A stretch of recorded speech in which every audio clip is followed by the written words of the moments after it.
Pois a gente Ok, som. Tá ok, Mateus? Desculpa aí, problema técnico que houve atendendo suas mensagens. Amém? Vamos orar em nome de Jesus. Senhor, nós te louvamos por estarmos mais uma noite na tua casa, no teu templo, para aprendermos de ti. Se faz presente entre nós, dar-nos discernimento e iluminação do teu Espírito, Senhor, porque precisamos verdadeiramente de ti. Que tu possas abençoar os irmãos que estão em casa, que juntos possamos aprender tamanha relevância. Irmãos, Aleluia. amém? Vamos a introdução, né, pastor, da nossa Vamos fazer a lição introdução de hoje. Como os irmãos sabem, nós estamos estudando nesse período de quarentena o Sermão do Monte, especificamente as bem-aventuranças, que são as marcas, o perfil de um verdadeiro cristão. Então, de antemão, vamos abrir a palavra do Senhor no Evangelho do Senhor Jesus Cristo, conforme o relato de Mateus, ou como diriam os antigos, São Mateus. Evangelho segundo Mateus, capítulo 5. Nós iremos tratar hoje sobre o versículo 7. Mateus, capítulo 5, versículo 7. Eu peço aos irmãos que permaneçam com suas Bíblias abertas. Peço também aos irmãos encarecidamente que interajam conosco fazendo perguntas. Nós estamos apenas com uma câmera hoje. Compartilhe com os irmãos nos grupos. Essa live vai ser uma live privada para os irmãos da igreja, porque a gente quer uma interação maior com vocês. Qualquer dúvida, pergunte ou qualquer ponto, coloque aí nos comentários, a gente vai ler e vai comunicar aqui. Mateus, capítulo 5, versículo 7, nosso texto base diz assim: Bem-aventurados os misericordiosos, porque alcançarão misericórdia. Então, nós aqui adentramos nesse ponto. Nós vamos falar um pouquinho hoje, né, pastor, sobre um pouquinho da misericórdia. E de antemão, eu queria trazer a introdução do Sermão do Monte. É importante para a gente saber o contexto que o Senhor Jesus falou sobre isso. Mais uma vez, queria repetir que é sobre as marcas de um cristão genuíno, alguém que nasceu de novo. Nós sabemos disso porque Jesus fez um comunicado para os seus discípulos, que quando disse que quando ele saiu do deserto, a palavra diz que ele saiu pregando o evangelho, dizendo: arrependei-vos e crede, porque é chegado o reino de Deus. Então, esse reino de Deus chegou, e com esse reino também chega a legislação, a constituição, o programa de Estado desse governo. E esse programa de Estado, Mateus, ele narra, é o Sermão do Monte, e as marcas de um verdadeiro crente que nasceu de novo são as bem-aventuranças. Então, não são marcas para se alcançar a salvação. Uma vez que a salvação não pode ser alcançada, ela é recebida pela graça de Deus, e ela nós colocamos nossa fé na graça de Deus, ou seja, nós cremos e nos arrependemos, e como consequência de uma vida transformada pelo Espírito Santo, nós iremos demonstrar esse fruto do Espírito, essas bem-aventuranças. Amém, pastor? Então, amém. Essa é a introdução. Então, são marcas. Nós já vimos que as marcas são os pobres de espírito, os mansos, os que choram, os que têm fome e sede de justiça. E hoje nós veremos que uma marca de um verdadeiro cristão, que ele deve apresentar como gratidão a Deus pela sua salvação, é a misericórdia. Amém. Gostaria mais uma vez de saudar cada irmão com a paz do Senhor, lembrando que pedimos mais uma vez, reiteramos essa participação de vocês e pedir aos irmãos que entrem, porque a gente vem de forma tão comprometida em tentar levar a palavra a vocês, né? E espero que a igreja contribua também, dando a sua relevante contribuição e participação. Samuel, vamos aqui iniciar as bem-aventuranças, né? Bem-aventurados os mansos, como você já leu, bem-aventurados os misericordiosos, melhor dizendo, porque alcançarão misericórdia, e como é importante a gente viver uma vida de misericórdia, né? Eu vou inicialmente dar ênfase à questão da etimologia da palavra, né? Misericórdia, que é do hebraico resed ou reset, que equivale para a gente na língua portuguesa a bondade, a benignidade, a própria misericórdia, a ter compaixão. Já partindo para o âmbito do Novo Testamento, mais precisamente para a língua grega, que é o norte do Novo Testamento, no sentido linguisticamente falando, né? Vem aí a palavra que mais se iguala a misericórdia, é charis ou caris, né? Depende daí da tradução, que traduzindo para a nossa língua portuguesa é graça, né? Ou seja, é um favor imerecível, ou seja, entendendo a miúdos, misericórdia é a pessoa que está exercendo misericórdia, a pessoa que está recebendo misericórdia, ela não merece tal atitude, ela não merece tal favor. Isso é, de fato, tanto semelhança de misericórdia como de graça. E a gente vai mais adiante vendo que misericórdia no estado de ação é um ato jurídico que envolve compaixão, clemência, perdão, absolvição, ou diminuição da pena, né? Ou seja, a misericórdia é algo que, de fato, quem está recebendo não tem merecimento algum de tal coisa que está a receber. E eu fico pensando que muitas das vezes a gente diz, não, fulano não merece o meu perdão. E aí, de fato, por isso que é misericórdia, né? Por isso que é tão semelhante à graça, porque, de fato, o misericordioso, ele não tem motivo para exercer a misericórdia, mas ele exerce por um ato de compaixão e de graça. Outra verdade que eu queria tomar como que a gente tivesse enunciando nessa noite é que a misericórdia é exercida por alguém que tem no outro sob o seu poder ou autoridade, ou de quem nenhum merecimento poderá ser reivindicado. Ou seja, o que eu acabei de dizer foi justamente a complementação da introdução. Em síntese, misericórdia é para alguém que não tem merecimento algum. Se alguém merece receber tal misericórdia, deixa de ser misericórdia. Se alguém acha que merece receber tal ato de graça, deixa de ser graça, porque fere a essência, não é? A essência da graça e da misericórdia, ambos têm o mesmo sentido praticamente, é justamente alguém que não merece, né, que está recebendo tal favor, é um favor imerecível, ou seja, não tem como se reivindicar graça nem misericórdia. E aí a gente vai trabalhar a partir do aspecto do Antigo Testamento, né, e do Novo Testamento, acerca da relação da graça e da misericórdia, né, no Antigo Testamento. O que é que tem a ver conosco? O que é que tem para nos ensinar nesta noite, né? Primeiramente, no Antigo Testamento, a relação entre Deus e Israel era um exemplo clássico, claro, do que era misericórdia, né? Se nós abrirmos o texto, Samuel, em Isaías 63, Vamos lá. Isaías 63, 7, nós vamos ver a narrativa escriturística nos mostrando a relação, né? Isaías 63, verso 7, por favor. Verso 7, está escrito assim, está escrito, celebrai as benignidades do Senhor e os seus atos gloriosos, segundo tudo o que o Senhor nos concedeu e segundo a grande bondade para com a casa de Israel, bondade que usou para com eles, segundo as suas misericórdias, segundo a multidão das suas benignidades. Olha como é interessante aqui, celebrar as misericórdias do Senhor e os seus atos gloriosos, segundo tudo que o Senhor nos concedeu. Ou seja, o que nós recebemos é concessão de Deus, é doação de Deus, é misericórdia, é graça de Deus. E o profeta prossegue dizendo assim, olha, segundo a grande bondade para com a casa de Israel, bondade que usou para com eles, segundo a compaixão e segundo a multidão das suas misericórdias. Segundo, tanto compaixão quanto misericórdia. Ou seja, o que é que Israel fez para ser Israel? Nada. O que é que nós como igreja fizemos para ser igreja? Nada. Nenhum merecimento há na igreja, houve em Israel, para Deus se agradar de Israel frente a outras nações. Não. Isso aí mostra essa relação do Israel no Antigo Testamento, remete à mesma relação de Deus para com a igreja. Ou seja, nenhum merecimento há na igreja, nenhum merecimento a nenhum crente, a não ser a graça e a pura bondade, compaixão e misericórdia.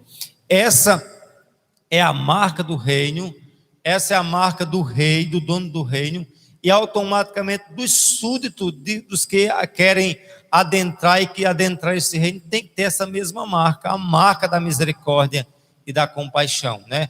E muitos de nós somos relutantes, dizer, não, eu não vou perdoar ninguém porque aquele alguém não merece o perdão. De fato, não merece. Você tem total razão em dizer que ele não merece.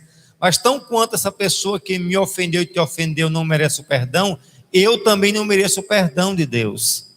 E aí é o sentido crucial de compreendermos o que é de fato misericórdia, né? E aí outro exemplo clássico que a gente pode ver, Salmo 79, Samuel. Por favor, Salmo 79, verso 8 e 9.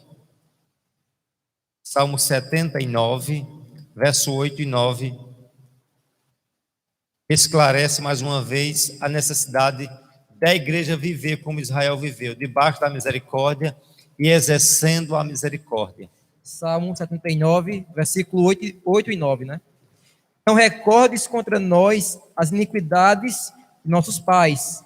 Apressem-se ao nosso encontro as tuas misericórdias, pois estamos sobremodo abatidos. Assiste-nos, ó Deus e Salvador nosso, pela glória do teu nome, livra-nos e perdoa-nos dos pecados, por amor do teu nome. Ou seja, deixa bem claro que de fato, como eles são, não olhe para as ações dos nossos pais. Se o senhor for observar a partir das ações dos nossos pais, nós estamos ferrados, fritos, mas olhe por um ato de compaixão e de misericórdia. Falta-nos tempo para dissecarmos, explanarmos outros trechos escriturísticos que deixa de forma bem evidente o quanto a relação de Deus com Israel foi uma relação de pura misericórdia. Se a gente observar um exemplo da figura do profeta Osés, a gente vai ver isso. Osés casando com uma mulher infiel, e ela colocava, era infiel para com o Osés, e aquela infidelidade da mulher de Osés tipificava a infidelidade de Israel para com Deus, né? E assim, mesmo assim, Deus não abandonou Israel, mesmo assim Deus não deixou de ter misericórdia para com Israel, e da mesma forma Deus não deixa de ter misericórdia para com a igreja. E por isso a igreja tem que ter misericórdia para com aqueles que de fato vêm sobre as nossas vidas, nos fere, e muitas vezes a gente não quer emitir a misericórdia. Lembre-se que eu e você nunca mereceu tal misericórdia. Vamos agora passear um pouco no Novo Testamento, né? A expressão maior da misericórdia, eu fiquei assim vendo o que eu poderia iniciar a parte do Novo Testamento, o que seria a expressão máxima da misericórdia. Não tem outra coisa a não ser mostrar, iniciar a obra vicária de Cristo. Cristo é a expressividade maior da misericórdia, né? E aí a gente pode ver em Mateus capítulo 5, Samuel, verso 17. Mateus 5, 17. Mateus 5, 17 está escrito: não penseis que vim revogar a lei ou os profetas. Não vim para revogar, vim para cumprir. Olha, você está ligado, por favor, Samuel. Tá bom? Okay. Repete, por favor, só para a gente... Mateus capítulo 5, verso 17. Versículo Ok, 17. vamos lá. Está escrito assim: não penseis que vim para revogar a lei ou os profetas. Não vim para revogar, vim para cumprir. Ou seja, Cristo foi o único capaz de cumprir cabalmente a lei, né? E quando ele cumpriu, ele de fato tem por direito, né, todas as vidas que de fato ele resgatou. Ou seja, Cristo, por isso que a obra dele é uma obra vicária, é uma obra substituta, é uma obra que de fato em nós não há mérito, não há de nós a não ser alcançado por essa misericórdia, por essa graça e puramente essa graça e bondade, né? Outro texto que a gente pode tomar como fundamento, Tiago capítulo 2, verso 13. Tiago 2, 13.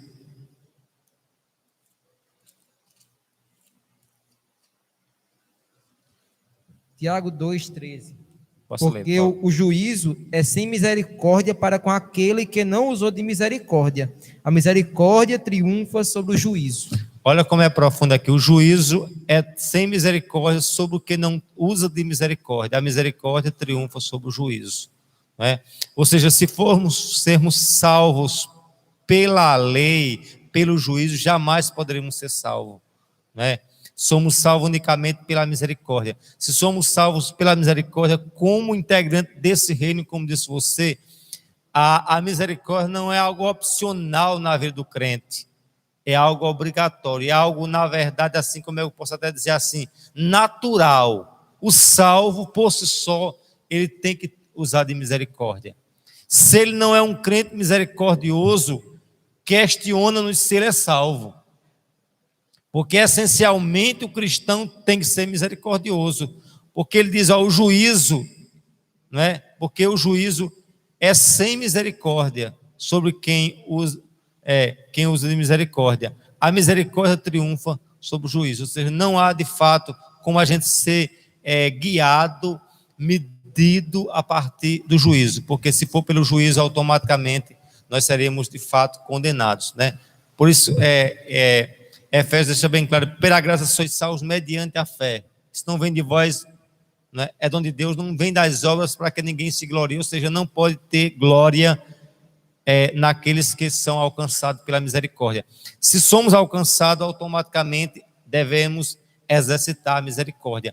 E o desafio nosso nessa noite é saber que eu, como crente, se sou integrante do reino, queira eu ou não, eu tenho que exercitar a misericórdia. Porque se não exercitar a misericórdia, automaticamente as credenciais de que eu me auto-intitulo integrante desse reino, ele entra em choque.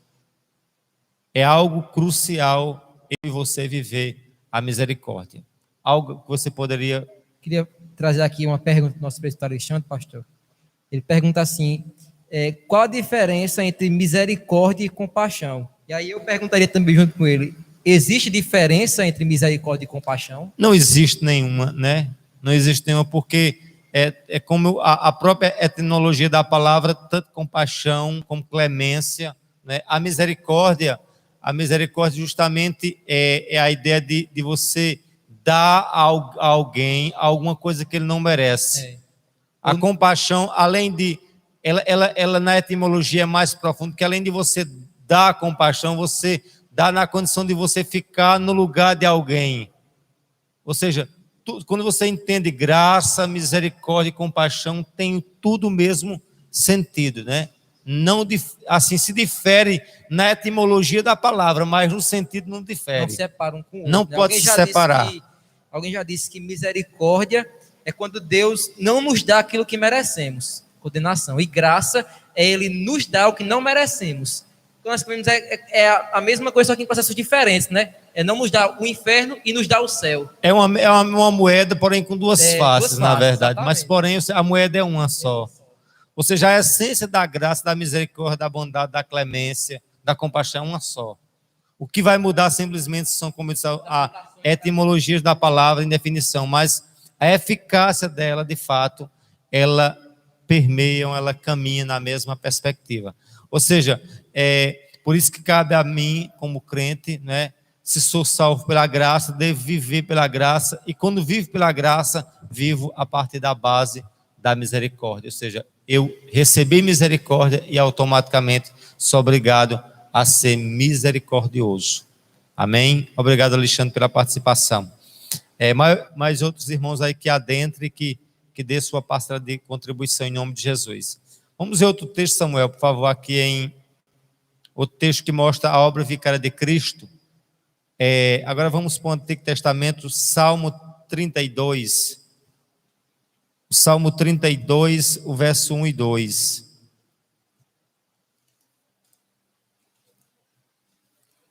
Salmo 31. 32, 1 e 2. 1 e 2. Está escrito, bem-aventurado aquele cuja iniquidade é perdoada e cujo pecado é coberto. Bem-aventurado o homem a quem o Senhor não atribui iniquidade e em quem cujo espírito não há dolo. Olha aqui onde ele usa o mesmo termo que Jesus usou, mais que feliz, né? Bem-aventurado é aquele cuja transgressão é perdoado, cujo pecado é coberto. A ideia do coberto, né? A ideia da obra de Cristo tem a ideia da remissão de alguma coisa que foi coberto com uma proteção. E essa cobertura vem através do sangue de Cristo, né? onde diz, essa pessoa que é perdoada, que é coberta, que é alcançada pela graça, pela misericórdia, essa é bem-aventurado. Bem-aventurado é aquele a quem o Senhor não atribui iniquidade, em cujo espírito não há engano.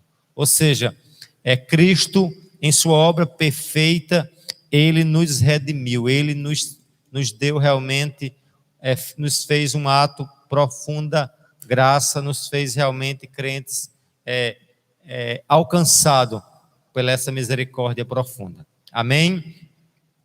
Eu queria agora abordar o quinto ponto, Samuel, a gente vai ver a importância histórica da misericórdia no seio da igreja cristã, né? E aí eu fiz questão de você depois participar aí para falar sobre o Kyrios Eleison, né? Kyrios Eleison. Eleison, né? O Kyrios Eleison, Kyrios, a ideia justamente de Senhor, né? Exatamente. O Kyrios ou Cúrio, que alguns traduzem dessa forma. Até Cristos também, a gente vai ver isso direitinho, mas eles fazem um paralelismo entre Kyrios e Christos, que é grego, né? Então aí fica Senhor e Cristo, Senhor e Cristo. E a gente vê que existia um termo que eles usavam justamente dentro da liturgia da igreja primitiva, sendo usado com muitas formas, como eu disse, de adoração e dentro, introduzido da parte litúrgica. Eles diziam assim, olha, Cristo tem misericórdia de nós, Cristo tem misericórdia de nós, Senhor tem misericórdia de nós, Cristo tem misericórdia de nós, Senhor tem misericórdia de nós. E aí o ADC Graicon diz algo bem interessante, olha, essa é a base na oração usada no culto para pedir misericórdia divina. Deve seguir-se a prática de misericórdia na vida. Ou seja, não é só eu proclamar na liturgia do culto, Senhor tenha misericórdia, Cristo tenha misericórdia, e por 3 vezes repetir. Até hoje, dentro da liturgia católica, tem isso. E fazer lembrar justamente, eles são bem repetidos, todas as missas eles fazem isso. E aí me faz pensar por que talvez eles coloquem dentro da própria liturgia, além de ser uma tradição primitiva, na igreja católica, toda vez que se faz a missa, Cristo tem que ser sacrificado. É como assim? É como o sacrifício de Cristo, se fosse incompleto, toda vez teria que ser repetitivo. Assim, eu acho que não há necessidade da gente hoje mais pedir misericórdia. Cabe a mim e a você exercitar a misericórdia. Portanto, a misericórdia hoje não é para a gente pedir a misericórdia, porque a gente já foi alcançado pela essa misericórdia. Não é isso? Agora, como alcançado pela essa misericórdia, eu tenho que exercitar essa misericórdia. E tem gente ainda que está na labuta de pedir a misericórdia. Como de fato aqui, dentro da liturgia católica, ainda estão pedindo a misericórdia. O crente não se pede mais misericórdia, porque ele já foi alcançado pela misericórdia. Cabe o crente salvo em Jesus o quê? Exercitar no seu dia a dia a misericórdia.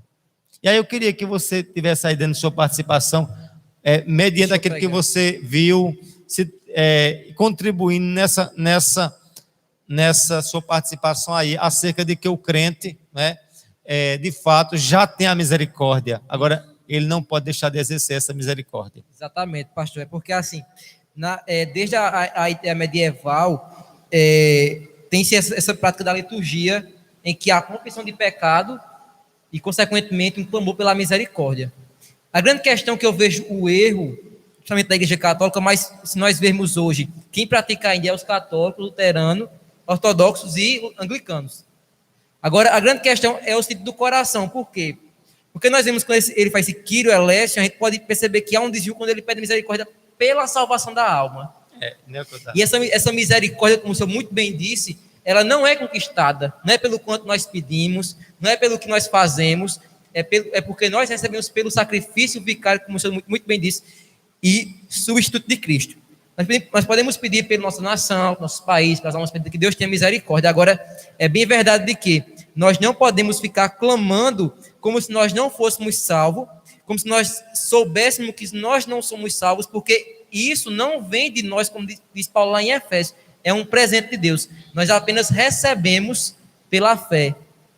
A fé é a causa instrumental dessa graça de Deus, dessa misericórdia. Paulo fala lá em Efésios capítulo 2, versículo 4 e 5, o seguinte, que ele está dizendo que aquele texto muito conhecido que ele fala assim, né? Ele nos deu vida, estando nós mortos ali de pecado, dizendo que nós andamos segundo o curso do príncipe da potestade do ar, do curso do mundo, nós éramos filhos da ira. Aí ele vai dizer, mas Deus, pelo grande amor com que nos amou, e segundo as suas misericórdias, nos deu vida. Então Paulo fala aí que a causa meritória de nossa salvação não está em nós, foi o amor de Deus e a misericórdia dele. Então a misericórdia é a causa de Deus nos salvar, onde ele tira ali todo tipo de obra, onde não baseia-se em nós, mas se baseia num atributo de Deus. Ele vai dizer lá em Romanos 9 que quis Deus demonstrar honra, e aí vem honra, amor, misericórdia, para com seu povo. E Samuel, só uma pausa aqui. E ora, essa vida dado jamais será tirada. Por isso não há necessidade de se pedir uma coisa já recebida. Agora sim, a gente sempre como é que diz, foi alcançado por essa graça e vivemos nessa graça, nessa misericórdia, sim. Mas mais do que pedir hoje para a gente tem que pedir, a gente tem que exercitar essa misericórdia, porque essa misericórdia, ora, nascida em nosso coração, vai ter que ser frutificada nas ações. Aí muitos ainda ficam no estágio de se pedir misericórdia, mas o texto, como você disse aí, com base, a vida já foi dada, porque não tem sentido de o crente, vamos supor, questionar perda de salvação, né? Questionar se ele foi ou não alcançado. Exatamente. Aí ele põe em xeque a essência de graça, de misericórdia da obra do Senhor, né? Jesus. A grande questão é isso, é que falta entendermos qual é a base da graça e qual é a base da misericórdia. A gente pode entender e achar que a base dela está em nós, mas a gente precisa entender que a base da misericórdia de Deus, Paulo diz muito claro em Romanos 5,8, mas Deus prova o seu amor para conosco, por ter Cristo morrido por nós. E muitos assim, até Samuel poderia dizer assim, não, mas eu não tenho a base em Cristo, vamos supor, eu tenho 99% na obra de Cristo e 1% em mim. Isso não existe. Não pode. Tem que ser a obra meritória 100% de Cristo. Eu já disse isso aqui em algumas vezes anteriores e quero só reiterar isso. Quando um crente questiona se ele é salvo, se ele pode perder a salvação, é porque não entendeu ainda o que é graça, o que é misericórdia, o que é obra meritória de Cristo. Porque ora ele é alcançado por essa graça, cabe a ele simplesmente replicar essa graça para o outro, mas jamais pedir graça para si, porque já foi alcançado por essa graça. Uma forma de agradecimento a Deus pelo que ele fez. É como Jesus faz, ele curou os 10 leprosos e um voltou como agradecimento. Lutero, pastor, quando ele na sua primeira tese, ele falou assim, quando nosso Senhor e Mestre Jesus Cristo disse, arrependei-vos e crede no Evangelho, ele não quis dizer que era um ato único, mas que a vida do crente é uma vida de arrependimento. E esse arrependimento ele é manifestado nos meios de graça, exercendo misericórdia, exercendo mansidão, como nós temos nas bem-aventuranças, são marcas que vão manifestar da obra do Espírito Santo. Testes que nós vamos ver se de fato nós estamos na fé. O caminho não é para a salvação, não é a misericórdia como acham os católicos, a caridade. O caminho, de fato, é a obra de Cristo, mediante a fé, e isso, a obra vai ser manifestada naturalmente na nossa vida. Nós buscamos isso como forma de gratidão a Deus, nós temos prazer em fazer, é isso que o mundo não entende. Porque se faz tanta obra social, tanta coisa boa, não é para a salvação, mas é como uma gratidão do que nós recebemos. Nós sabemos que nós éramos pecadores, mortos, temos vida, e agora nós queremos abençoar outras pessoas, glorificando a Deus. Amém. E aí, só para encerrar minha fala, é como eu sempre falo, tudo isso vai andar na glória de Deus, porque dele, por meio dele, parecem todas as coisas. Se eu tiver alguma parcela de salvação, a glória não vai ser de Deus, vai ser minha uma parte. Eu não posso receber glória, só quem recebe é Deus. E a glória de Deus, como é que diz, ela não tem como se dividir a glória. O trono não pode ser dividido. Exato. Né? E assim, é muito importante, Samuel, as pessoas dizem, não, misericórdia é uma coisa secundária, é uma coisa crucial, é uma marca, né, irredutível de que o crente salvo, ele tem que, por obrigação, ser misericordioso, né? Porque a misericórdia é a tal misericórdia que um dia nos alcançou. Agora, ora alcançado, ora de fato salvo, jamais perdido, né? E aí, no caso, cabe a você reproduzir essa misericórdia. Amém? Amém. Vamos para outro ponto relevante para nós fundamentarmos o conceito de misericórdia na vida do crente. E tem uma parábola que eu achei muito interessante nós tentarmos dissecá-la um pouco para clarear mais um pouco a dinâmica nossa aqui do estudo, É a parábola do servo que não teve compaixão do seu conservo. Exemplifica a misericórdia. Vamos ver aí Mateus capítulo 18, vamos deixar o texto aberto em Mateus 18. Os irmãos aí que queira participar, que queira estar conosco. Tem muita pergunta, meu pastor, quando der um tempinho aí... Amém. Eu vou entrar como é que diz? Aqui na leitura e depois já abrir para a pergunta. Vamos lá, Samuel. Por favor, 18, Mateus 18, verso 21. Verso 21. Então Pedro, aproximando-se, lhe perguntou: Senhor, até quantas vezes meu irmão pecará contra mim, que eu lhe perdoe? Até 7 vezes? Respondeu-lhe Jesus: Não te digo que até 7 vezes, mas até 70 vezes 7. Continua, né? Por isso o reino dos céus é semelhante a um rei que resolveu ajustar contas com os seus servos. E passando a fazê-lo, trouxeram-lhe um que lhe devia 10.000 talentos. Não tendo ele, porém, com que pagar, ordenou ao Senhor que fosse vendido ele, a mulher, os filhos e tudo quanto possuía, e que a dívida fosse paga. Então o servo, prostrando-se reverente, rogou: Sê paciente comigo, e tudo te pagarei. E o senhor daquele servo, compadecendo-se, mandou embora e perdoou-lhe a dívida. Saindo, porém, aquele servo encontrou um dos seus conservos, e que lhe devia 100 denários, e agarrando-o, sufocava, dizendo: Paga-me o que me deves. Então o seu conservo, caindo-lhe aos pés, lhe implorava: Sê paciente comigo, e te pagarei. Ele, entretanto, não quis. Antes, indo, lançou na prisão, até que saldasse a dívida. Vendo os seus companheiros o que havia passado, entristeceram-se muito e foram relatar ao seu senhor tudo o que acontecera. Então seu senhor, chamando-lhe, lhe disse: Servo malvado, perdoei-te aquela dívida toda, porque me suplicaste. Não devias tu igualmente compadecer-te do teu conservo, como também eu compadeci de ti?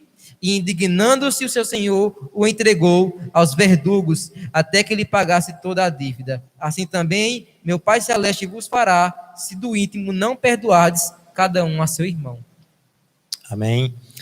Eu vou abrir para a pergunta, depois a gente vai ver algumas verdades expostas, né, aqui, clara, nesse sermão que você acabou de ler, esse texto. Pronto, irmão Jorge pergunta, pastor, o seguinte: o verdadeiro cristão é misericordioso porque primeiro recebeu misericórdia, ou recebe misericórdia porque é misericordioso? Não, pelo fato dele receber misericórdia, a obrigação... Eu entendo o que ele falou, porque no texto fala assim: bem-aventurados os misericordiosos, porque alcançarão misericórdia. Certo, eu entendo. Entendeu? Então, a grande questão é uma marca ou é uma causa de misericórdia? Mas, primeiramente, o homem é alcançado pela misericórdia, porque ele, por si só, ele não tem capacidade de ser misericordioso. Isso é lógico, entendeu? É assim... isso é uma questão assim, só de retórica, mas o sentido de que, Jobs, quando ele fala assim, que alcançando misericórdia, é porque, além de sermos salvos pela graça, continuamos dependentes pela graça, bem como pela misericórdia, sempre seremos, na eternidade. Agora sim, jamais o homem tem a capacidade por si só, de, sem ser alcançado por essa misericórdia, ser misericordioso. Ele jamais pode...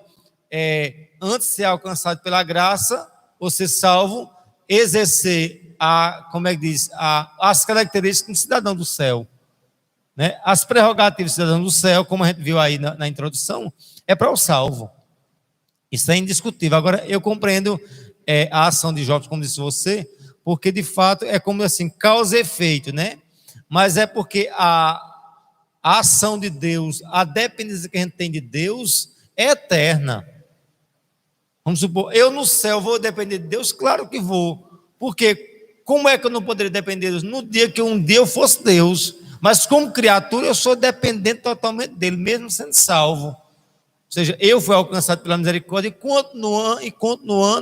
continuo, melhor dizendo, sendo agraciado por essa misericórdia. Agora, eu não vou aqui, feito os católicos, feito os episcopais, os espíritos, Senhor, tenha misericórdia de uma coisa que eu já alcancei. Eu não vou pedir uma coisa já recebido. Presente que Agora, alguém deu, né? eu já recebi o presente, agora eu tenho a obrigação de compartilhar esse presente recebido. Ou seja, eu sou alcançado pela graça, pela misericórdia, cabe a mim agora viver a misericórdia. Exatamente. Pode ter meu sentido, né, pastor? Se eu me diga se tu estiver errado, de uma vida futura.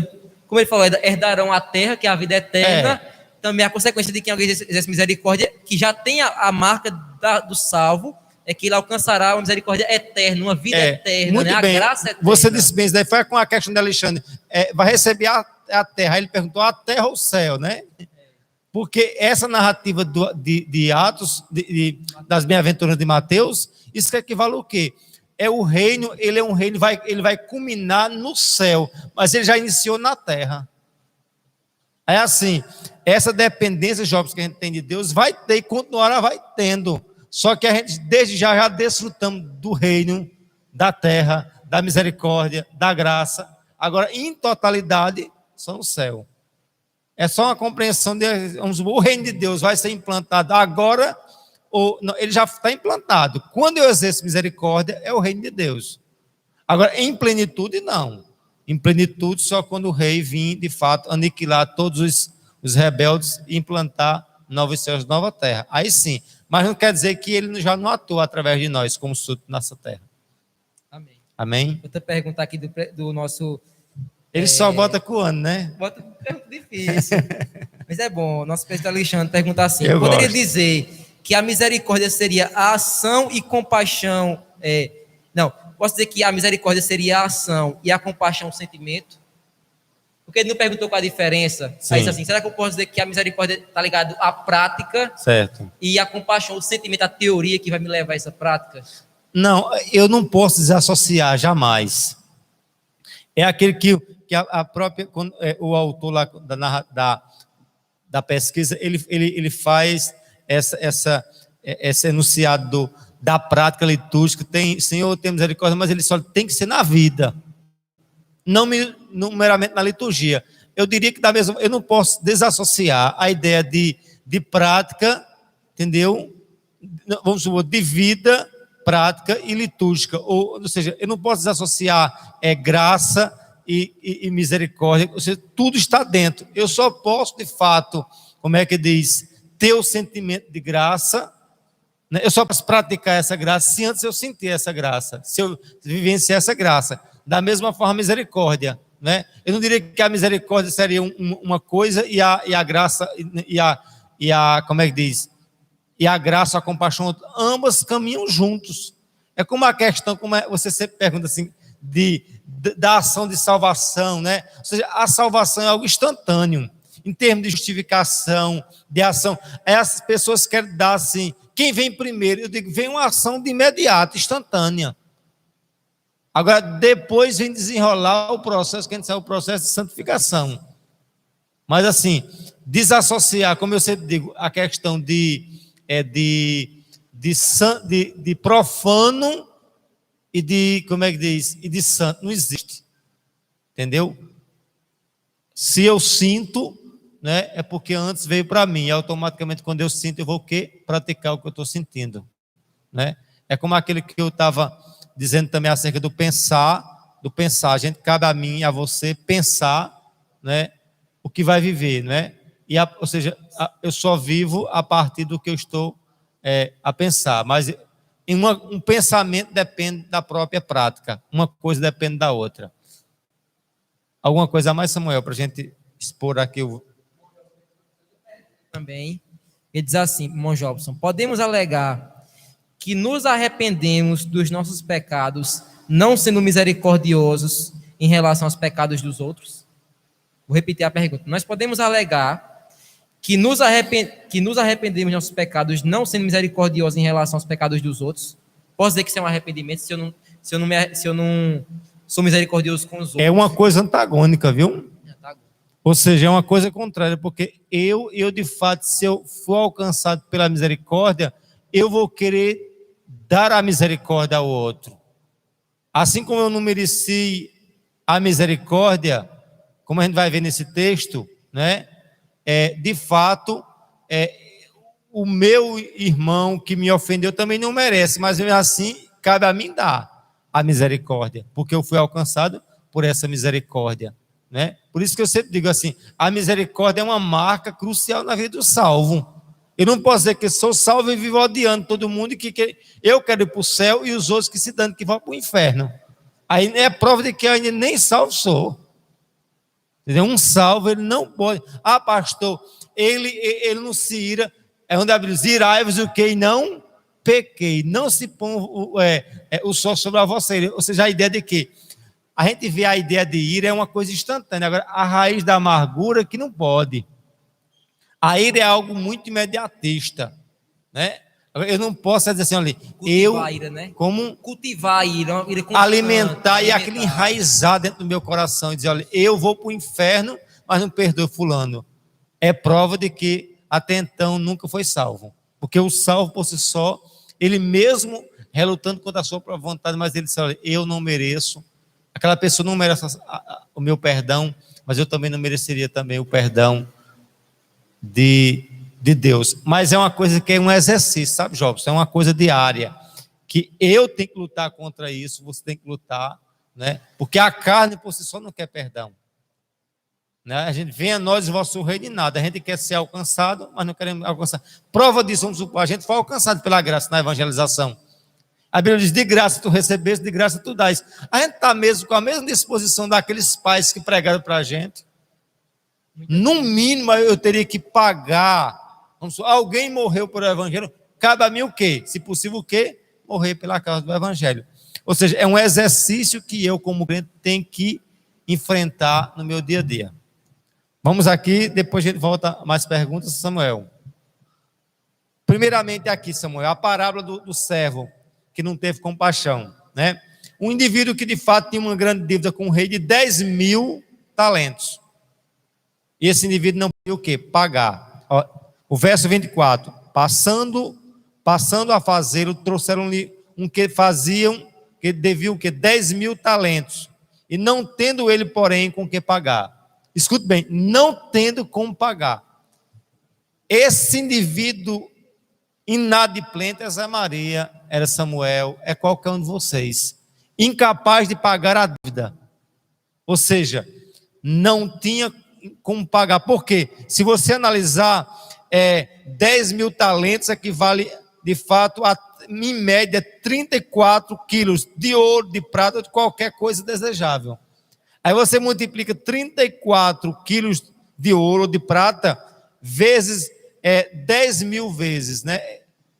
É uma cifra quase, como é que diz, impagável, quase não impagável para aquele indivíduo, né? Por isso que o próprio texto no verso 25, não tendo ele, porém, como pagar. Ou seja, o rei foi fazer conta com um rei que de fato a dívida era impagável. Pediu o quê? O verso 26, esse servo fez o quê? Então o servo que não tinha como pagar, Samuel, fez o quê? O verso 26, o servo caindo aos pés dele implorava, tenha paciência para comigo, pagarei tudo ao Senhor. Ele disse, eu pagarei. Mas a própria narrativa disse que ele era incapaz de pagar. Ou seja, o homem não tinha nem consciência da incapacidade dele. Ele ainda persistia, ele pedia compaixão, pedia paciência, mas dizia, eu vou pagar. E o senhor daquele servo compadeceu-se, mandou embora e perdoou-lhes a dívida. Ou seja, olha a ação, compadeceu-se, teve a compaixão, teve misericórdia de uma dívida impagável. Isso representa o quê? O meu e o teu pecado. Deus sabia que eu não tinha capacidade nenhuma de pagar essa dívida. Por isso que teve que mandar Cristo pagar a dívida no teu lugar. E esse mesmo cara que recebeu tamanha absolvição de sua dívida, saindo, porém, aquele servo encontrou um dos seus conservos, que ele devia 100 denários. Ele devia ao rei 10.000 talentos, mas tinha uma dívida de apenas um indivíduo que devia o quê? 100 denários, né? A ideia do denário, né, equivale a uma moeda de prata de um serviço de um dia. Ou seja, o que o homem estava devendo o conservo desse servo estava devendo apenas 100 dias de serviço. E ele poderia ter perdoado, mas simplesmente ele diz o quê? Pague-me o que me deve, o verso 28, a parte B. Então o conservo, caindo aos pés dele, pedia: tenha paciência para comigo, pagarei tudo a você. Ele, porém, não quis, pelo contrário, foi e o lançou na prisão, até que saudasse a dívida. Ou seja, ele não teve compaixão, ele recebeu compaixão, ele recebeu misericórdia, mas ele não exercitou misericórdia, né? Ou seja, a gente poderia dizer que esse indivíduo, ele talvez se achava um salvo, mas ele por si só nunca foi um salvo, Samuel, a partir da leitura, porque ele achava que era capaz de pagar. E um salvo sempre vai ter a capacidade, por si só, que ele é incapaz de pagar. Pobre de espírito. Primeira marca do salvo. Deus não tem como pagar sem, olha, se quiser me levar para a masmorra, me leve, me entregue lá à justiça, porque eu não tenho como pagar. Esse daqui, o outro conservo tinha como pagar, porque era o quê? Apenas 10 dias, 100 dias de serviço braçal. O outro era uma infinitude de valores que se tornava, de fato, impagável. O verso 32 nos diz assim, olha: então o Senhor chamou aquele servo e lhe disse: servo malvado, eu lhe perdoei aquela dívida, porque você não... servo malvado, eu lhe perdoei aquela dívida toda, porque você me implorou. Será que você também não poderia ter compaixão do seu conservo, assim como eu tive de você? Isso é muito duro, um negócio desse, né? Assim como eu tive compaixão de vocês, por que você não teve do seu conservo?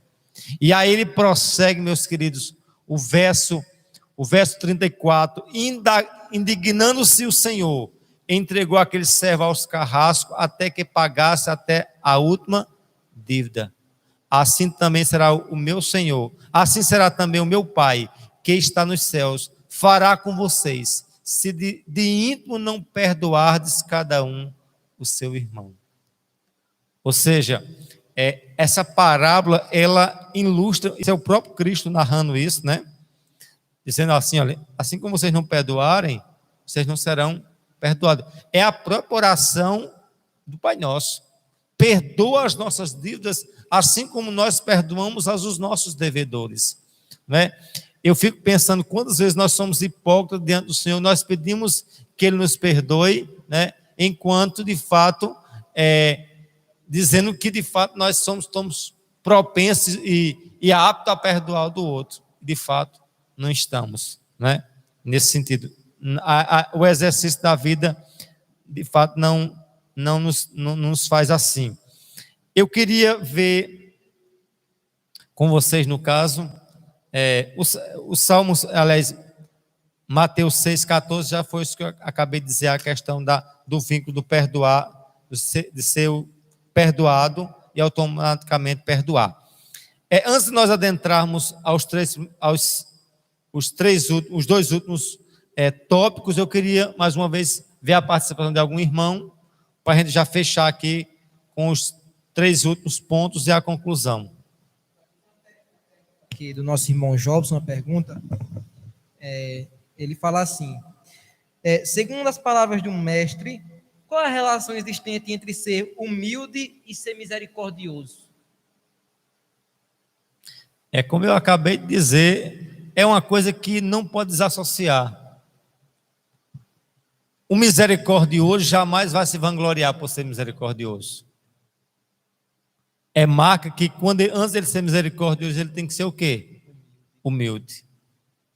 Quando você vê assim, é uma coisa tão fantástica que é uma coisa entrelaçada, né? Quando alguém se gaba por ser misericordioso, é prova de que ele não é misericordioso.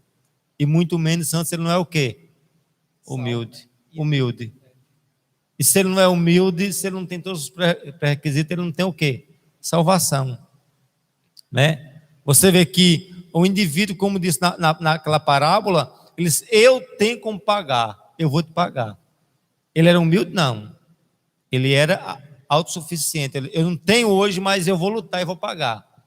Ele não podia pagar aquela dívida. Se ele fosse humilde assim, olha, eu sou incapaz de receber, de pagar essa dívida. Me lança onde você quiser. Pode matar meus filhos, eu sou incapaz. Não, ele tentou camuflar. Prova de que ele não era humilde, né? E a arrogância dele, a petulância foi tão visível em relação ao seu conservo. Isso aí ilustra a atitude do crente. O crente jamais vai se vangloriar por ser salvo. Porque sabe pregar, porque sabe cantar, porque sabe pastorear. Porque uma das marcas do salvo é a humildade, a simplicidade. Né? O próprio Jesus diz, aprendam de mim, como a gente já viu anteriormente, né? Porque eu sou manso e humilde de coração. É assim, Jobson, não tem como você desassociar o conceito de compaixão, de humildade, de misericórdia, tudo está entrelaçado na expressividade da marca de um salvo. Amém? É como eu disse a vocês, essa mulher é uma questão do fruto do Espírito, não é os frutos do Espírito, é um fruto só que é manifestado em bondade, misericordiosa, domínio próprio, mas a essência é a mesma, o Espírito. Da mesma forma, as bem-aventuranças não são, a gente diz as bem-aventuranças, mas a gente pode dizer a bem-aventurança, a marca, que ela pode ter N características, facetas, mas é uma marca só, porque vem de única fonte, que é o mesmo Espírito, que atua em Cristo, que atua em mim, que atua na igreja. Existe uma igreja só, porém que ela é dividida, é subdividida em membros, né? Mas o corpo é um só. Da mesma forma, você não pode desassociar uma coisa da outra. O salvo tem misericórdia e é orgulhoso. Não existe. Se ele é salvo, ele tem que ter misericordioso e automaticamente, antes, ele vai se expressar em sua humildade. Porque ele não vai se gabar, porque ele é misericordioso, porque ele sabe orar, né? Ele sabe fazer isso, não sabe nada, porque é pura graça, pura misericórdia. Algo a mais? Nosso presbítero Alexandre pergunta mais uma vez. Ele diz assim... Vamos sair da dobradinha, eu quero os demais aí, vamos se envolvendo também. A gente tem aqui algumas falas de alguns irmãos, vou até citar se eu falo agora, para a gente rotacionar mais. Por exemplo, nossa irmã Marlene comentou assim, é como aquele devedor, ela falou isso aqui bem antes de eu falar desse texto de Mateus 18, ela disse assim, é como aquele devedor que o rei usou de misericórdia perdoando sua dívida, porém ele não perdoou o homem que também lhe devia, sendo que a dívida dele era bem menor do que a que o rei perdoou. Você acabou de explicar. Paulinho também, nosso irmão... E no caso não era só menor, era impagável, né? Impagável. A gente vai além, ou seja, não é uma questão nem de comparação, mas não tem nem como se comparar. A gente tem a ideia que a gente não sabe o que é um talento, né? O talento aqui, está dizendo na Bíblia de Estudo, que era 34 quilogramas. E ele devia, quantos a gente tem 200 denários. 10 mil talentos. 10 mil talentos. E outro, no caso, 100 denários. 100 denários. E um denário será uma moeda que era um dia de serviço na cronologia romana, né? Exatamente. Então, ou seja, é uma dívida totalmente impagável, uma frente ao outro. E aí nosso irmão Paulinho também fala assim, ele citou aquele texto de Hebreus 4,16, sobre a gente estar falando da graça de Deus. Ele fala, aproximemo-nos do trono da graça, com toda confiança, a fim de recebermos misericórdia e encontrarmos graça que nos ajude no momento de necessidade. Essa graça Amém. Não somente ela nos alcança, mas ela nos acompanha todos os dias, né, pastor? É uma ação contínua, né? Essa dependência de Deus, ela é uma coisa que não se tem como medir, ela vai para a eternidade. Exatamente. Sabe? Mas assim, já é um fato já consumado. Vocês entendem isso? Porque as pessoas pensam, eu vou alcançar, a graça já foi alcançada, já foi consumada, né? Agora, basta a gente desfrutar dessa graça e frutificar essa graça, replicar essa graça em misericórdia. Vamos aí à pergunta de Jobson para a gente... Alexandre, né? Alexandre, na verdade, né? Ele diz assim, então, só quem exerce a misericórdia são os salvos? Misericórdia, a partir dessa leitura, sim. Espiritualmente, né, sim. Porque, escute bem, o texto que a gente está tomando base é do reino de Deus. Exato. E dos servos desse reino. Agora, alguém, um exemplo, pode ter uma misericórdia que vem para a glória dele e que não vem para a glória do Senhor. E essa misericórdia que a gente está tratando aqui é uma misericórdia que vai resultar todo o mérito em Cristo. Vamos supor, o ímpio, ele pode ter uma misericórdia, mas ele vai dizer, olha, eu fui tão bom com Samuel, porque eu paguei aquela dívida de Samuel, eu perdoei Samuel, Samuel nem merecia. Ó, tá compreendendo? Ou seja, uma pessoa não salva, ela pode exercitar essa misericórdia, mas é uma misericórdia baseada na sua própria vanglória, né? Um exemplo, por isso que Jesus disse, olha, quando você for dar algum esmola, o quê? Esconda o quê? Dê com a direita, esconda a esquerda para que não veja. Ou seja, quando você for orar, aí faz o que mais? Não vá para as esquinas. Quando você jejuar, lava o rosto, porque alguém pode dizer, não, fulano não jejuma, não ora, não é misericordioso, mas o quê? Segundo o quê? A própria carne. Exato. Isso resulta em quê? Em glória para quem? Para quem está fazendo. Ele disse, olha, vocês estão orando nas esquinas aí, olha, não tem validade nenhuma. Vocês estão dando aí alguma oferta aí, e se amostram na oferta, vamos supor, o que vocês dão, lembra daquela mulher que deu só 2 moedinhas, outros davam os sacos de dinheiro e se amostrava? Ele disse, olha, essa sim, deu tudo que tinha. Da mesma forma pode se aplicar a pergunta de Alexandre. O ímpio usa de misericórdia? Usa, mas usa a partir de sua própria vanglória.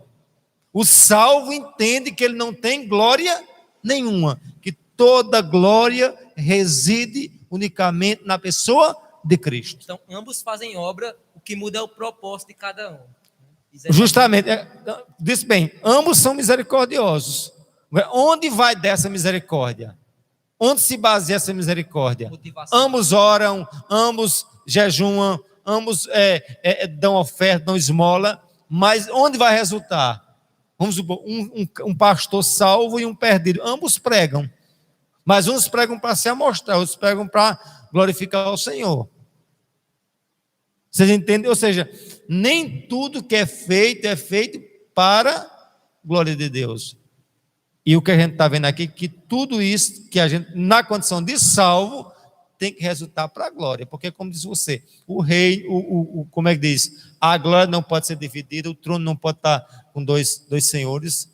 Jesus foi bem claro nisso. Pastor, eu tenho uma dúvida, eu vou perguntar ao senhor. Bora lá. Como eu vou saber se está sendo para a glória de Deus, ou não tem como a gente saber agora imediatamente? Por exemplo, nós estamos vendo, como o senhor falou aí, uma pessoa exercendo misericórdia, as duas, aparentemente, é misericórdia exercendo. Mas como é que não tem como a gente saber de início? Ou como é que a gente pode discernir isso? Eu diria assim que não é uma coisa muito fácil de identificar. Eu compararia essa sua pergunta à ideia do joio de trigo. Ambos crescem juntos, entendeu, Samuel? São parecidos. Parecido. Mas na hora da colheita, a gente vai ver. Quem é que faz essa diferenciação? Não sou eu. É o quê? É o Senhor que sonda os corações. Não é isso? Por isso que ele diz, olha, deixa aí crescer junto, joio e trigo, bode e ovelha, deixa aí. Depois o Senhor vai de recolher o que é dele. Eu, como pastor, não posso dizer que tudo que as pessoas fazem da igreja é para a glória de Deus. E que não é. Não, mas o Senhor, olha, eu não estou recebendo esse louvor, não. Eu não estou recebendo esse dízimo, não. Eu não estou recebendo esse culto, não. É isso que a Bíblia mostra acerca dos cultos. Olha, o ajuntar no sábado, na lua nova, né? Eu não aguento mais, eu não aguento esse barulho dos louvores de vocês, porque são louvores que não me agradam. Ou seja, coisas que a gente vê na igreja hoje, que é abominável aos olhos do Senhor. Agora, eu posso dizer que eu sei de tudo que é bom. Não, tem coisa que Deus está se agradando. Deus, não.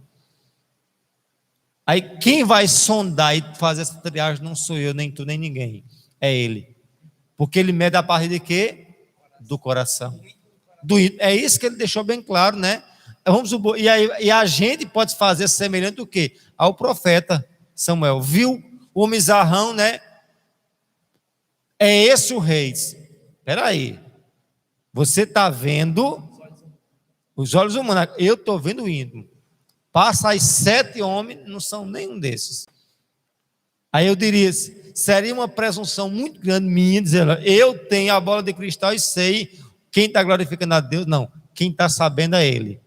Porque cabe a mim fazer. Agora, Ele vai saber o que é joio, o que é trigo. E diante disso daí, eu não vou dizer a vocês, deixe crescer junto. Agora, ele desde já está sabendo o meu, o teu, o nosso coração. Amém? Por isso que a gente tem que fazer e fazer com primazia, porque quando eu faço para ele. Quando você faz, tem que fazer para ele, porque se você não fizer para ele, ele está dizendo, olha, você está enganando a você mesmo, está enganando os outros, mas não engana a mim. Essa é algo profundo, né? E a gente tem que saber que, olha, diante dele vai cair todas as capas, vai cair todas as máscaras, e vai ser eu realmente desnudo diante do Senhor, você desnudo. Faça e faça com excelência para ele, unicamente para ele. Esse desafio. E aí? Depois a gente faz mais interação. Ok. Vamos aqui rapidinho para a gente ver se a gente consegue encerrar a questão da parábola, Samuel, do bom samaritano. É outro exemplo que eu acho muito interessante, a parábola do bom samaritano, de Lucas capítulo 10. Lucas 10, 25. Leia aí, por favor. Lucas 10, 25. Lucas capítulo 10. Verso 25 ao 37. Vamos lá, está escrito: Eis que certo homem, intérprete da lei, se levantou com o intuito de pôr Jesus à prova e disse-lhe: Mestre, que farei para herdar a vida eterna? Então Jesus lhe respondeu: Que está escrito na lei? Como interpretas? A isto ele respondeu: Amarás o Senhor teu Deus de todo o teu coração, de toda a tua alma e de todas as tuas forças e todo o teu entendimento, e amarás o teu próximo como a ti mesmo. Então Jesus lhe disse: Respondeste corretamente, faze isto e viverás. Ele, porém, querendo justificar-se, perguntou a Jesus: Quem é o meu próximo? Jesus prosseguiu dizendo: Certo homem descia de Jerusalém para Jericó e veio a cair em mão de salteadores, os quais, depois de tudo lhe roubarem e lhe causarem muitos ferimentos, retiraram-se, deixando semi-morto. Casualmente, descia um sacerdote por aquele mesmo caminho e, vendo-o, passou de largo. Semelhantemente, um levita descia por aquele lugar e, vendo, também passou de largo. Certo samaritano que seguia o seu caminho, passou-lhe perto, passou daquele lugar, vendo, passou de largo. Certo samaritano que seguia o seu caminho, passou-lhe perto e, vendo, compadeceu-se dele. E chegando-se, pensou-lhe os ferimentos, aplicando-lhes óleo e vinho. E colocando-o sobre o seu próprio animal, levou-o para uma hospedaria e tratou dele. No dia seguinte, tirou os 2 denários e os entregou ao hospedeiro, dizendo: Cuida deste homem, e se em alguma coisa gastares a mais, eu te indenizarei quando voltar. Qual destes 3 parece ter sido próximo do homem que caiu nas mãos dos salteadores? Respondeu-lhes o intérprete da lei, o que usou de misericórdia para com ele. Então lhe disse: Vai e procede tu de igual modo. Isso é tremendo, um negócio desse, né? Muito claro. Não tem nenhum que a gente assim dizendo, olha, ele encurralou esse intérprete da lei. Mas eu queria aqui, antes de nós, de fato, ver o desfecho disso, eu queria que nós analisássemos o verso 25, a parte B. Mestre, que farei para ter a vida eterna? Uma pergunta muito interessante. Esse intérprete, ele desejava o céu, ele almejava. E, de fato, ele questionou ali: o que é que eu faço para ter vida eterna? Aí o Senhor começou a mostrar, né, as exigências da lei. E o verso 29, mas ele, querendo justificar-se, perguntou: quem é o meu próximo? Ou seja, aquele homem queria ser salvo a partir da justificação própria. E aí é um grande erro de muitas pessoas. Querem ser salvos? Querem. Querem ir para o inferno? Não querem ir para o inferno, mas querem ir para o céu do seu jeito. E aí onde mora o perigo. É o homem não entender que não tem mérito algum. É entender isso é entender misericórdia. Entender o que o homem não tem mérito nenhum, é o homem entender o que é compaixão, o que é graça, né? E esse homem, de fato, não entendia o que era misericórdia, porque ele sempre tentava dizer: eu cumpro a lei, eu faço a lei, né? Mas cumpre, faz o quê? Pega o que tu tens, dá aos pobres, né? Jovem rico, né? Tem esse mesmo. E aí ele começou o quê? Quem é esse meu próximo? seja, ele já foi saindo pela tangente. Quem é o meu próximo? Porque queria o quê? Se justificar. Não dizendo assim, Senhor, eu estou errado, eu não cumpro a lei, eu sou indigno. Ele fez semelhante àquele servo.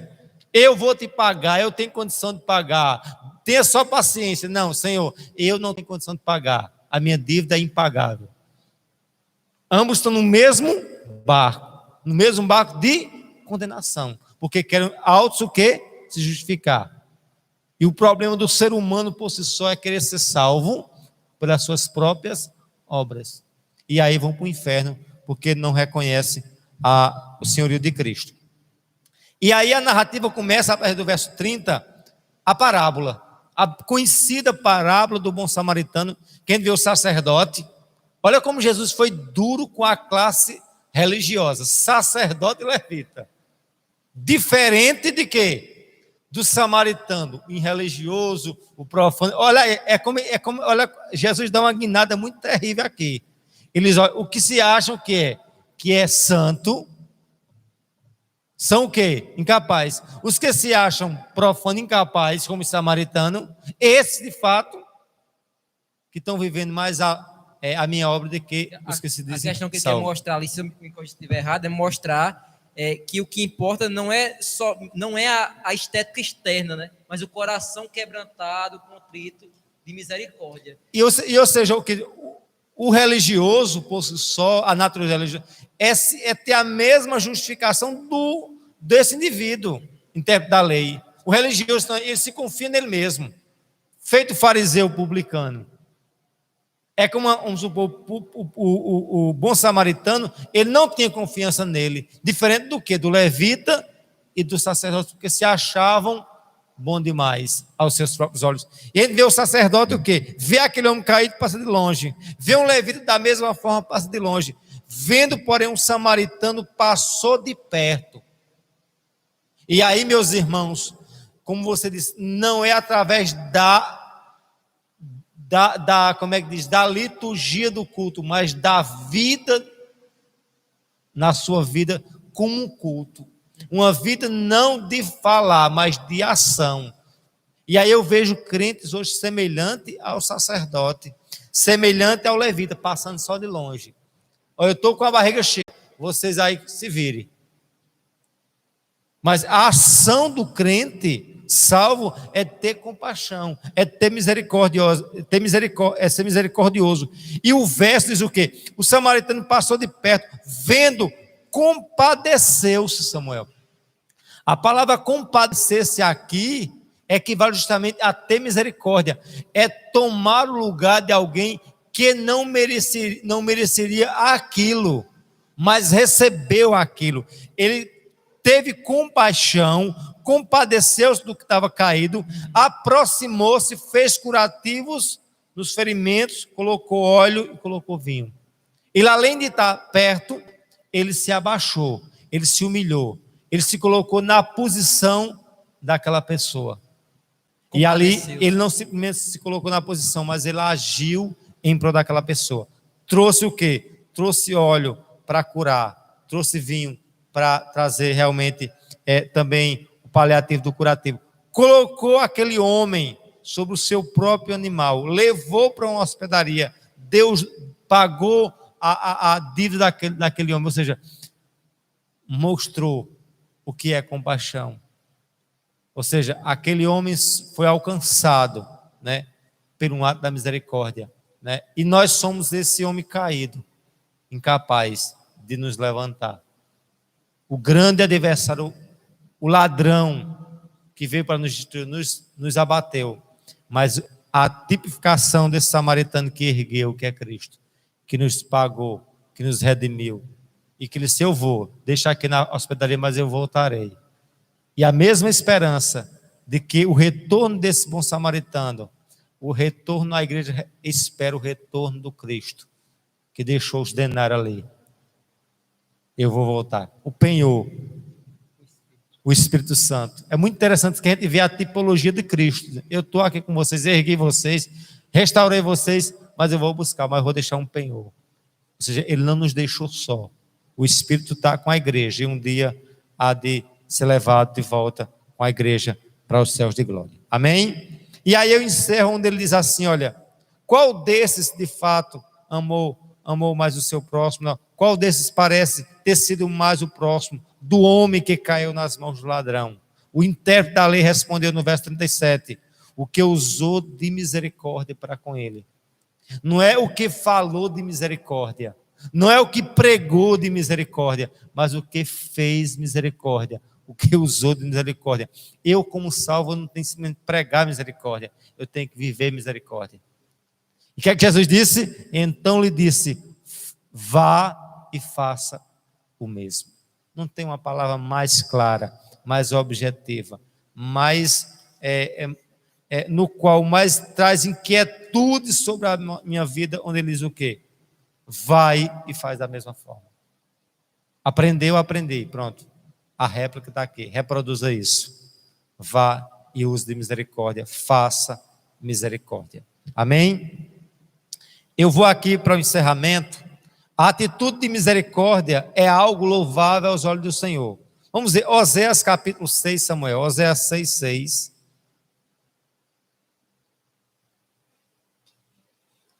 Oséias depois de Daniel, antes do profeta Joel. Primeiro profeta menor. Divisão dos profetas maiores e menores, né? Isso. Dá uma boa aula sobre isso aí depois, né, pra gente. Por que maiores e por que menores.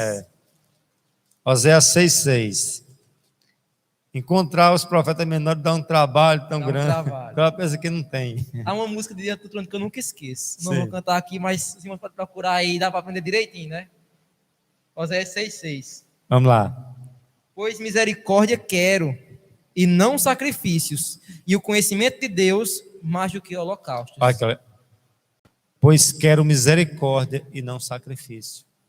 Né? Isso aí me faz pensar daquela passagem que Samuel disse a Saul, né? Obedecer melhor do que sacrifício. Destrua todos os inimigos. Não, mas o bom, o gordo, nós trouxemos para sacrificar o Senhor. O obedecer é melhor do que o sacrificar. Deus não está em busca, meu irmão, de sacrifício de tolo. Deus está em busca de misericórdia, de ação. Por isso que ele só quer misericórdia e não sacrifício. E é isso que a igreja precisa entender o que é misericórdia, para exercitar misericórdia, para viver misericórdia como uma coisa natural do crente. Não é uma coisa artificial, não é uma imposição, mas é uma das marcas primordiais na vida do crente, é a misericórdia. Oséias é bem claro, né? Pois quero misericórdia e não sacrifício. Conhecimento de Deus mais do que o holocausto. Quando ele fala em conhecimento de Deus, é um conhecimento que envolve a espiritualidade, a intimidade, a comunhão. Conheçamos e prossigamos em conhecer o Senhor. Ou seja, eu preciso ter essa comunhão. Por isso que ninguém, sem ser salvo, pode exercitar a misericórdia de um salvo. A misericórdia, a base de uma espiritualidade voltada, como eu disse e reitero, nos méritos de Cristo. Por isso, questão, alguém pode ser misericordioso sem ser em Cristo? Pode, agora é uma misericórdia que resulta na vanglória humana. Essa não é compatível à luz da Escritura, porque não glorifica aquele que é digno de toda glória e honra. Amém? Por fim, Mateus capítulo 9, verso 13. Mateus 9, 13.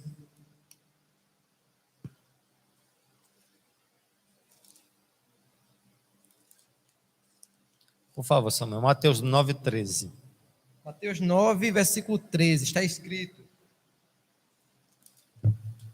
Ide, porém, e aprendei o que significa misericórdia quero e não holocaustos, pois não vim chamar justos, e sim pecadores ao arrependimento. Olha como é interessante, a gente vê a mesma reprodução, né? Vão e aprendam o que significa quero misericórdia e não sacrifício. E quantas pessoas hoje estão sacrificando sacrifício de tolo, né? Vão à igreja, dão somos de dinheiro, como eu vi aí a bispa, a esposa do Hernandes, a Sônia Hernandes, falando absurdos. Pessoas da qualidade de Valdomiro de Santiago, trazendo ali, como é que diz, aquela semente, né? Plante uma semente de R$1.000 em meio a essa coronavírus, porque vai haver sacrifícios de tolo. Mas Deus não quer sacrifício de tolo. Deus quer o quê? Misericórdia. E é isso que a igreja tem que compreender, exercitar e viver misericórdia. Misericórdia quero e não sacrifício, pois não vim chamar os justos, e sim os pecadores. Ou seja, não vim chamar aqueles que se auto-justificam, mas aqueles que reconhecem que são indignos, incapazes, que são reais pecadores. Porque não há sequer um justo, nem sequer um, como diz a Escritura. Essas pessoas que se acham justos, porque se vangloriam, mas eu vim chamar aqueles que reconhecem o que é compaixão, o que é graça, o que é misericórdia. Porque são indignos e por isso, por ser indignos e receber essa graça, eles reproduzem essa graça para o seu outro, que também é indigno tão quanto ele. Pecadores falando para pecadores. Amém? Por fim, Mateus 12, 7.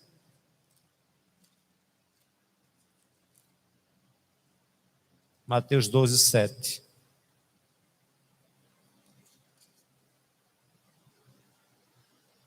Mateus 12, 7. Está escrito: mas se vós soubesse o que significa misericórdia quero e não holocaustos, não teríeis condenado inocentes.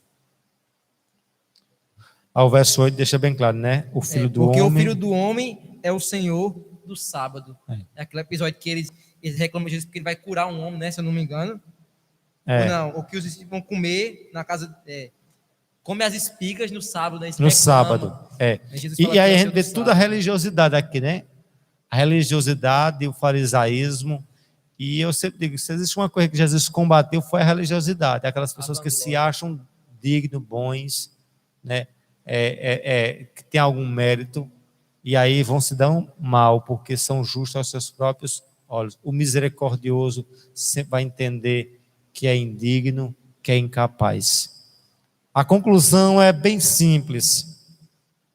Que Deus nos ajude, por meio de sua infinita graça, a aplicarmos em nossa vida diária a prática da misericórdia. Que Deus nos ajude em sua infinita graça a aplicarmos em nossa vida diária a prática da misericórdia.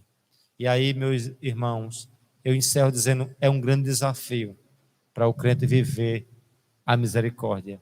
Mas lembre-se de uma coisa, que a misericórdia, como diz a Bíblia, é a causa de nós não sermos consumidos, porque sua misericórdia não tem fim, renova-se a cada manhã. Sabe por que você é salvo? Pela misericórdia.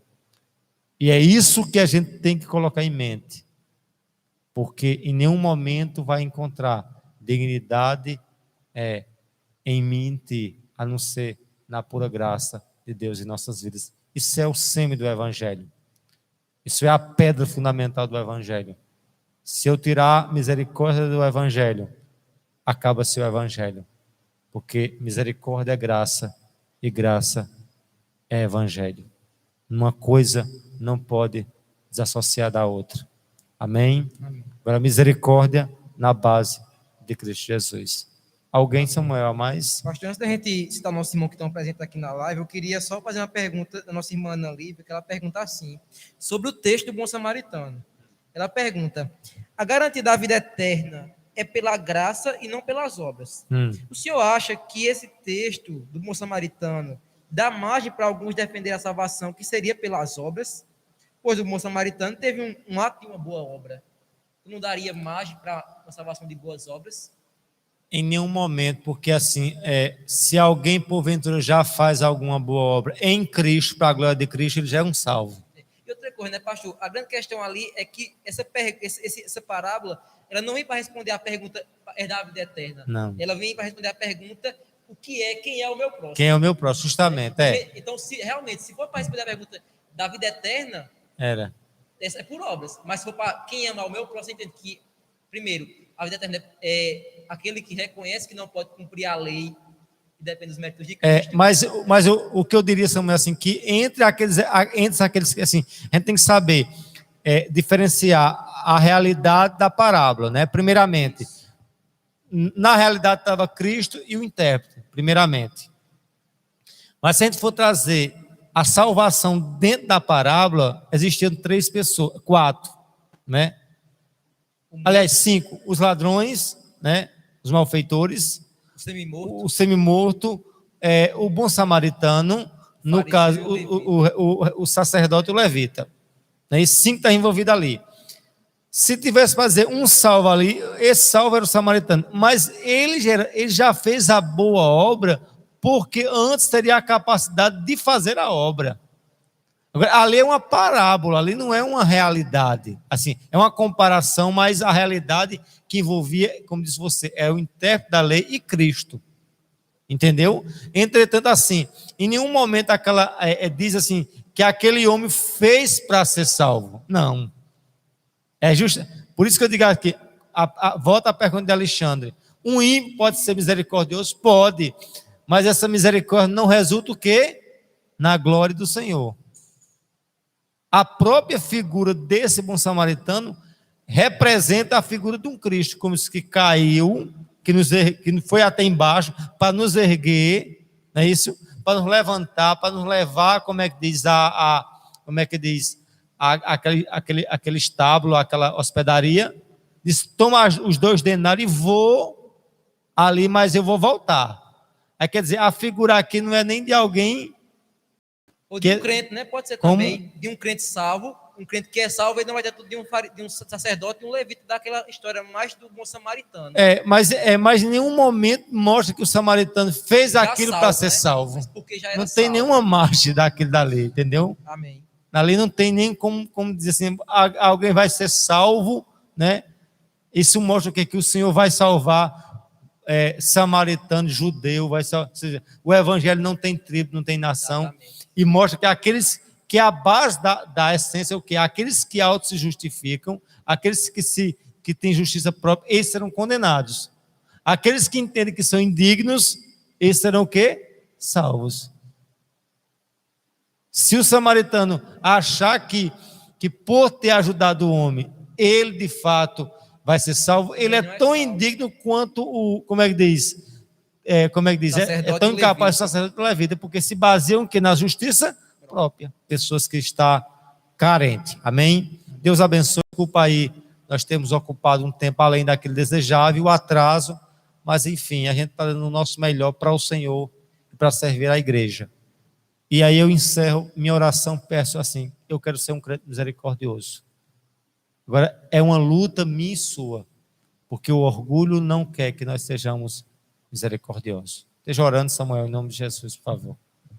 Irmãos, oremos. Pai Santo, obrigado por tua graça. Amém, obrigado, Deus, por mostrar para a gente mais uma vez uma marca de um genuíno cristão, do genuíno nascido de novo, regenerado, que é exercer a misericórdia. Amém, Deus. De fato, eu quero te agradecer pela misericórdia, Deus. Eu quero te agradecer porque não baseia nossa salvação nos nossos méritos, no que nós fazemos. Aleluia, para ti, Senhor. mas segundo as tuas muitas misericórdias, segundo a obra do teu Filho amado na cruz do Calvário. Pai amado, aplica essa palavra em nosso coração, que mediante o Evangelho nós possamos exercer misericórdia para com o próximo. Nesse te pedimos sim. Tem misericórdia desse povo, dessa nação, dos incrédulos, Deus. Tem misericórdia dos que estão sofrendo num momento como esse. Salva-os, aqueles que não te conhecem. Pai Santo, edifica a tua igreja, Senhor. Glorifica o teu nome, salva os perdidos. Essa nossa oração a ti, leva-nos em paz. Deus exalta.